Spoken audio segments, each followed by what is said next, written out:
नमस्कार, आप सभी का स्वागत है मिशन जॉब स्टडी के यूट्यूब चैनल पर। उत्तर प्रदेश पुलिस भर्ती परीक्षा 2020 ये हमारा मैथ्स का एवरेज का औसत का पार्ट नंबर 7 है, जिसमें हम टाइप नंबर 7 और आपके टाइप नंबर 8 को कवर करेंगे। ठीक है, ये पूरी ऑनलाइन क्लासेस है। अगर आप यूपी पुलिस एग्ज़ाम की तैयारी कर रहे हैं तो ये सेशन आपके लिए मोस्ट इंपॉर्टेंट है, तो इसलिए इसको आपको लास्ट तक जरूर इसको वॉच करें। तो चलिए स्टार्ट कर लेते हैं। और स्टार्ट करने से पहले आपको बता दूं कि अकेडमी पर UPPCS foundation course 2021 English medium के स्टूडेंट्स के लिए 24 अक्टूबर से स्टार्ट हो चुका है, जहां पर ये सभी टॉप एजुकेटर आपको पढ़ा रहे हैं।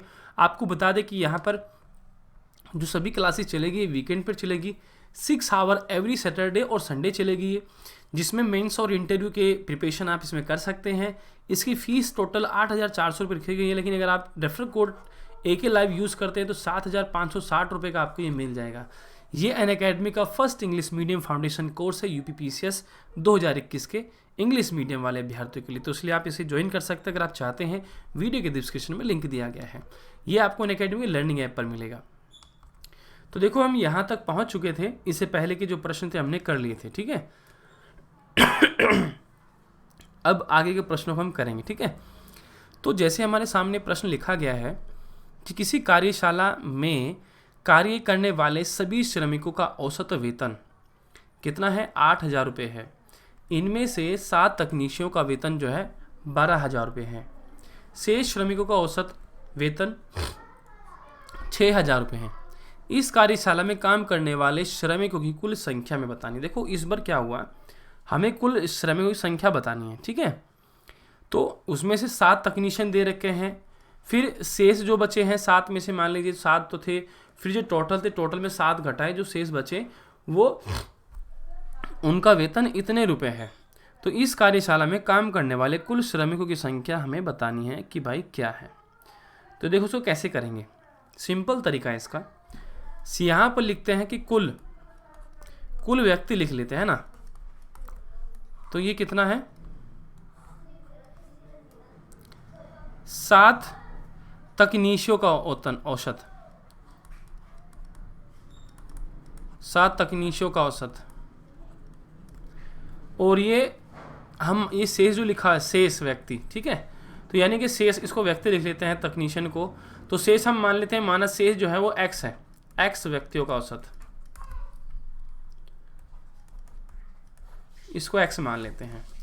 तो 7 तकनीशियनों का जो औसत है वो कितना था?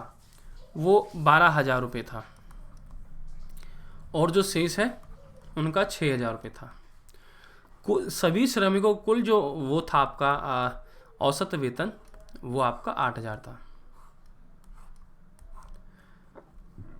8,000 में से आपके 6,000 जाएंगे तो कितना बचेगा भाई? आपका 2,000 बचेगा। और ये 12,000 में से आपके 8,000 जाएंगे तो कितना बचेगा? 4,000 बचेगा।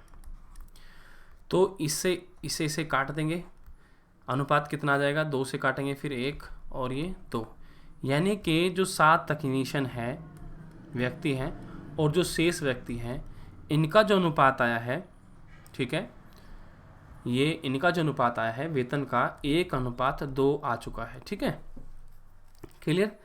तो अब हम देखो क्या करेंगे, यहाँ से इसकी वैल्यू निकाल लेंगे हम x की। तो कैसे निकालेंगे x की वैल्यू? देखो 7/x = इसको हम ऐसे लिख सकते हैं, तो x ऊपर चल जाएगा, इधर आ जाएगा, तो x बराबर कितना आ जाएगा? 14 आ जाएगा। ठीक है, x बराबर 14 आ जाएगा। तो कुल श्रमिक कितने हो जाएंगे, यानी कुल व्यक्ति कितने हो जाएंगे कुल?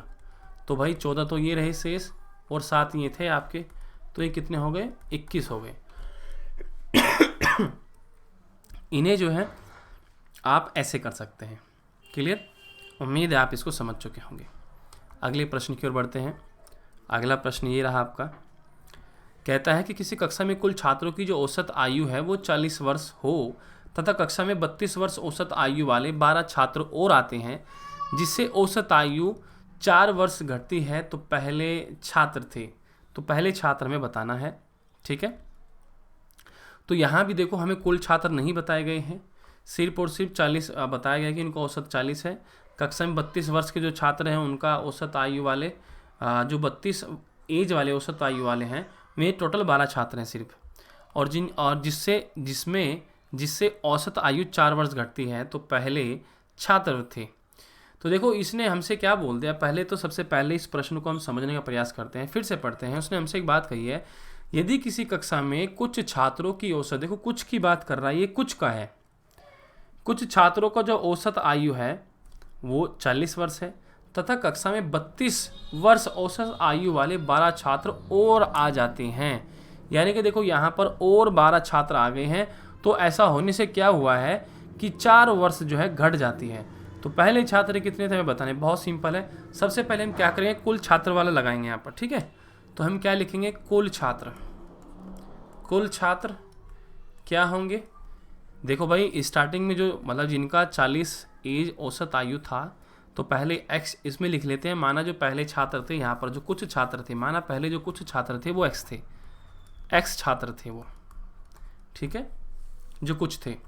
और ये 12 छात्र थे जिनका औसत आयु 32 थी। तो इनकी कितनी थी भाई, इनकी 40 थी, इनकी 32 थी। और उसने हमसे कहा कि जब ये इनको शामिल कर लिया जाता है तो औसत आयु जो है वो 4 घट जाती है।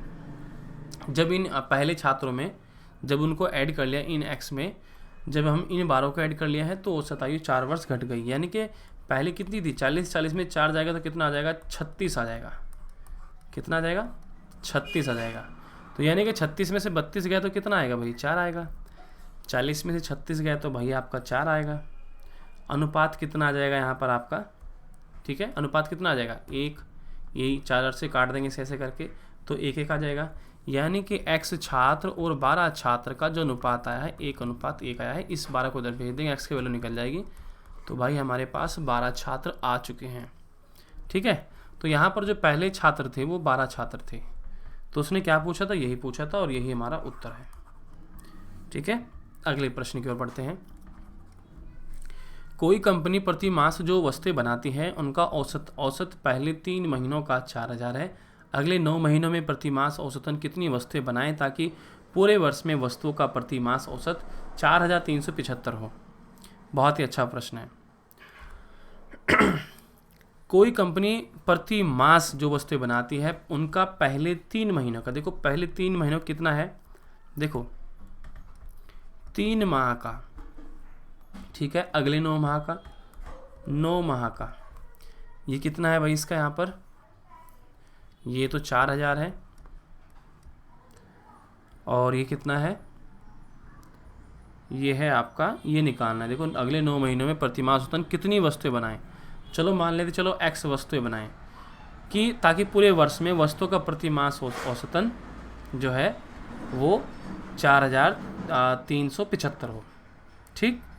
ये पूरे वर्ष का औसत, देखो ये पूरे वर्ष का है, पूरे वर्ष का, तो उसको ऐसे कर लेते हैं, कोई दिक्कत नहीं। तो पूरे वर्ष से कितना है, 4375 है। इसको ऐसे करेंगे, इसको ऐसे करेंगे, तो कितना आ जाएगा आपका, ये आ जाएगा आपका, क्योंकि 9 माह का तो ज़्यादा आएगा तो इसको कर लेते हैं। अब वो पता चलेगा x माइनस के 4375, ये कितना आ जाएगा, ये आपका 375 आ जाएगा, ठीक है। तो 3 माह का ये जो औसत है इतना आ जाएगा, 9 माह के का इतना आ जाएगा। अभी इसको निकालेंगे पूरा कवर हो जाएगा, ठीक है। तो कितना हो गया भाई, यानी कि 3/9 कितना हो जाएगा आपका, x माइनस के 4375 बटा 375। इसको हम इधर ले आएंगे तो 3 गुना 375/9 इजकल टू x माइनस के 4375। तो इतना होने के बाद इसको हम क्या करेंगे, इसको हम कैलकुलेशन कर लेते हैं। जब हम कैलकुलेशन करेंगे तो ये कितनी बार चलेगा, 9 से काट देते हैं, ठीक है। तो ये कितना हो जाएगा आपका 9 चौक 36 हो जाएगा, ठीक। फिर कितना बचा यहाँ पर, 36 में से आपका मान लीजिए यहाँ 15 बचा है ना। तो ऐसे तो नहीं कट रहा, छोटा कर लीजिए पहले, रुको, 3 3 9 कर लीजिए, ठीक है। और 3 से काटे, 3 1 3, 3 2 6 और 3 5 15। तो यानी कि 125, यानी कि x बराबर 125 प्लस से कितना हो जाएगा, ये इधर प्लस में आ जाएगा, तो यानी कि 4375 आ जाएगा, जो कि x बराबर कितना वैल्यू आ जाएगा, 4500 आ जाएगा, ठीक है। तो उसने बोला था कि औसतन कितनी वस्तुएं बनाएंगे, तो औसतन 4500 वस्तु बनाएंगे भैया, ठीक है, अगले 9 महीने में कितने? औसतन 4500 अगले 9 महीनों में। अगले प्रश्न की ओर बढ़ते हैं। एक कक्षा में 100 विद्यार्थियों का औसतन वजन 46 किलोग्राम है। लड़कों का औसत वजन 50 किलोग्राम है, लड़कियों का 40 किलोग्राम है। लड़कियों की संख्या ज्ञात कीजिए। बहुत ही अच्छा प्रश्न है। देखो 100 विद्यार्थी हैं, ठीक, जिसमें से जो लड़के हैं और ये लड़कियां हैं, जो लड़के हैं उनका तो औसतन वजन कितना है? 50 किलोग्राम है, और लड़कियों का 40 किलोग्राम है। ठीक है भाई, वो 50 ही 40, तो 100 औसतन वजन यहाँ पर दिया है। टोटल जो है इनका 46 है, तो 46 में से 40 जाएंगे, कितना बचेगा आपके पास? 6 बच जाएगा। 50 में 6 ले जाएगा तो 4 बचेगा। 2 से काट दिए, 2 3 6, 2 दूनी 4। तो इनका जो 50 लड़के हैं और जो लड़कियां हैं, लड़के और लड़कियों का जो अनुपात आया है 3:2 आया है। उसने हमसे पूछा था लड़कों की संख्या, तो हम क्या करेंगे? टोटल संख्या कितनी है? लड़कों की संख्या बराबर कुल संख्या कितनी है? 100 छात्र हैं। तो जिसका पूछ रहा है लड़के का अनुपात क्या है? 3 है, बटा अनुपातिक योग, यानी कि 3 और 2 5। 5 से काटेंगे तो 20, तो ये 60 आ जाएगा आपका। ठीक है भाई, तो आप जो है ऐसे अपने प्रश्न कर सकते हैं। बाकी मैं आपको होमवर्क के लिए एक प्रश्न दे रहा हूँ, अगला प्रश्न। तो इस प्रश्न का जवाब जो है आपको कमेंट सेक्शन में जवाब देना है सभी प्यारे अभ्यर्थियों को। ठीक है, कमेंट सेक्शन में इसका जवाब देना है। वो कहता है कि भाई किसी छात्र कक्षा में विद्यार्थियों के प्राप्तांक का औसत 68 है, कक्षा में लड़कियों के प्राप्तांकों का औसत 80 है, लड़कों का जो नंबर है वो 60 औसत है। कक्षा में कितने प्रतिशत विद्यार्थी लड़के हैं? तो यहाँ पर प्रतिशत में बताना है। तो आप सभी विद्यार्थियों ने इस प्रश्न को करके देखना है। नहीं बनेगा तो मैं आपको बताऊंगा आखिर राइट उत्तर क्या होगा। ठीक है, ये आपके लिए होमवर्क है। कमेंट सेक्शन में देखते हैं कि कौन अभ्यर्थी सही जवाब देता है। और प्लीज़ चैनल सब्सक्राइब जरूर करें, बेल आइकन जरूर करें, दबाएं, वीडियोस को लाइक शेयर जरूर करें सभी विद्यार्थी। और PDF फाइल डाउनलोड करने के लिए हमारी ऑफिशियल वेबसाइट techvitheducation.com को जरूर विजिट करें सभी विद्यार्थी। ठीक है, ये हमारे टेलीग्राम ग्रुप भी है जिन्हें आप ज्वाइन कर सकते हैं सभी विद्यार्थी। इनको आप ज्वाइन कर सकते हैं, बिल्कुल फ्री है। और हमारी ऑफिशियल वेबसाइट से PDF फाइल डाउनलोड कर लीजिएगा और चैनल को आज ही सब्सक्राइब करें।